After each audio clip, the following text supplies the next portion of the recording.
Finding God in All Things. Day 22. Half-hearted disciples.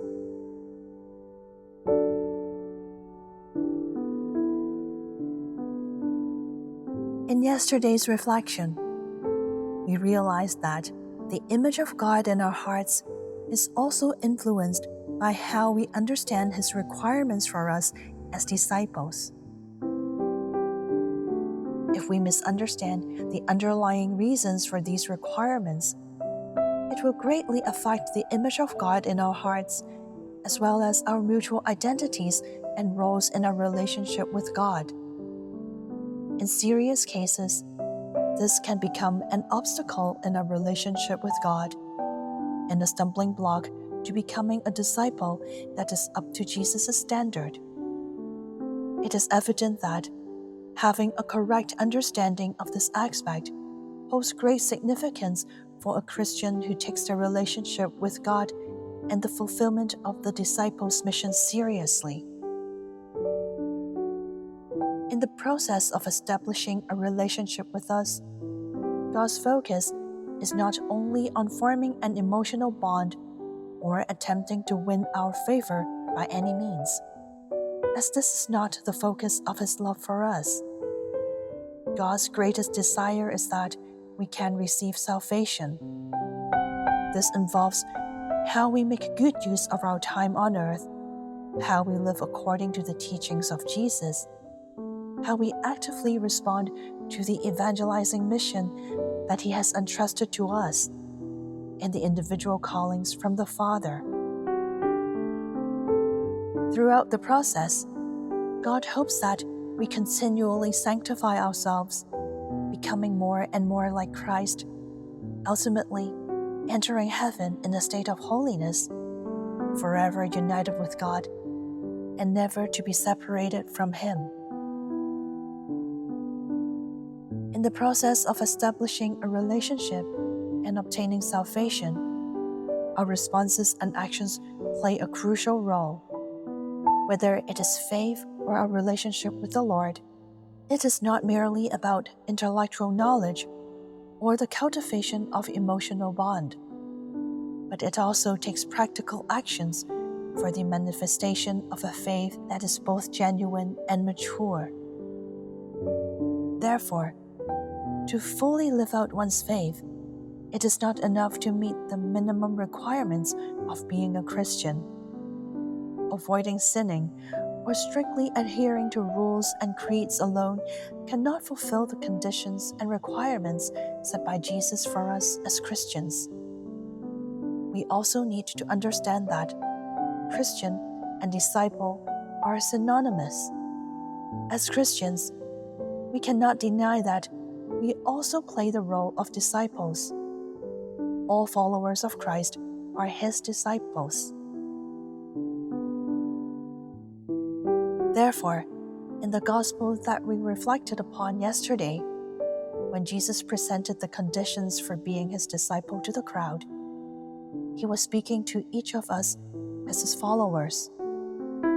In the Gospel of Luke, chapter 14, verses 28 to 32, Jesus continued His teaching on this topic, saying, "For which of you intend to build a tower does not first sit down and estimate the cost, to see whether he has enough to complete it? Otherwise, when he has laid the foundation and is not able to finish, all who see it will begin to ridicule him, saying, 'This fellow began to build and was not able to finish.' Or what king, going out to wage war against another king, will not sit down first and consider whether he is able with 10,000 to oppose the one who comes against him with 20,000? If he cannot, then, while the other is still far away, he sends a delegation and asks for the terms of peace." Here, Jesus painstakingly gives us two examples to illustrate that, just as in any undertaking, we must first calculate the cost and be aware of the sacrifices needed to achieve our goals. Similarly, as Christians, we need to earnestly understand and practice the various requirements that Jesus commands, being prepared to make the necessary effort and pay the cost. The prerequisite is that we must possess an unwavering spirit of sacrifice to consistently implement Jesus' demands without giving up halfway. We can sense the seriousness of Jesus, which is equivalent to cautioning us not to take on the role of a Christian lightly. The meaning between the lines is, if you want to follow me, don't do things halfway without completing it wholeheartedly. If you're not going to do it seriously, you might as well not do it. Is that clear? This aligns with the description of God's sentiments in Revelation chapter 3, verses 15 to 16. I know your works. You are neither cold nor hot. I wish that you were either cold or hot. So, because you are lukewarm and neither cold nor hot, I'm about to spit you out of my mouth.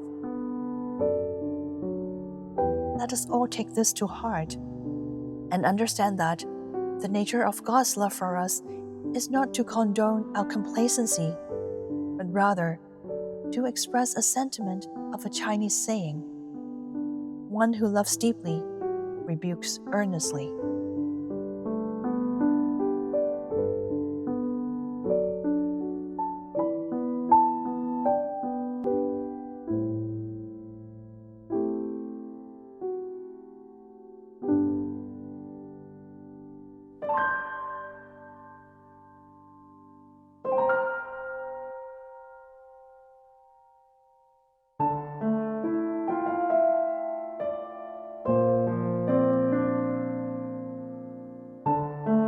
In your relationship with God, do you tend to focus on pursuing knowledge, emotional connection, or do you also earnestly take action to fulfill the requirements Jesus has for you as a disciple?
Do you find Jesus' requirements for disciples reasonable?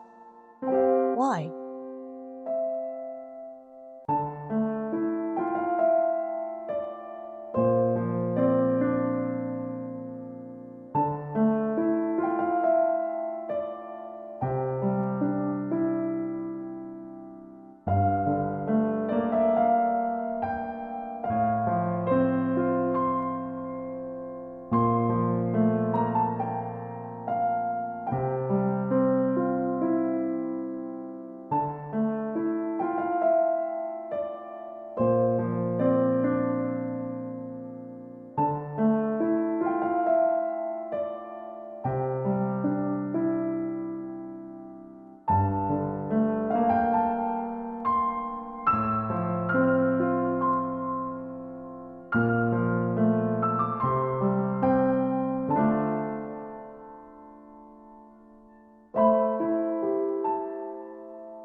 Now, I invite you to open your heart before the Lord and feel God's genuine love for you once again.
Lord Jesus, today you've allowed me to sense the fatherly affection you share with the Father, and it truly makes me understand the challenges you face.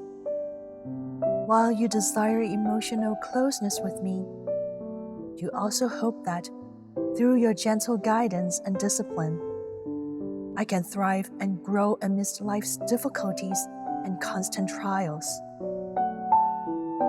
May my faith and spiritual life mature so that I can effectively use my life striving to fulfill your requirements for me as your disciple. I aim to gradually become more like you and align with your heart's desires. I acknowledge that I've consistently disappointed you in the past and misunderstood you in various ways, making you sad. Now, I sincerely invite you to enter my life as the Lord and reveal to me your deep love and all the hardships within it.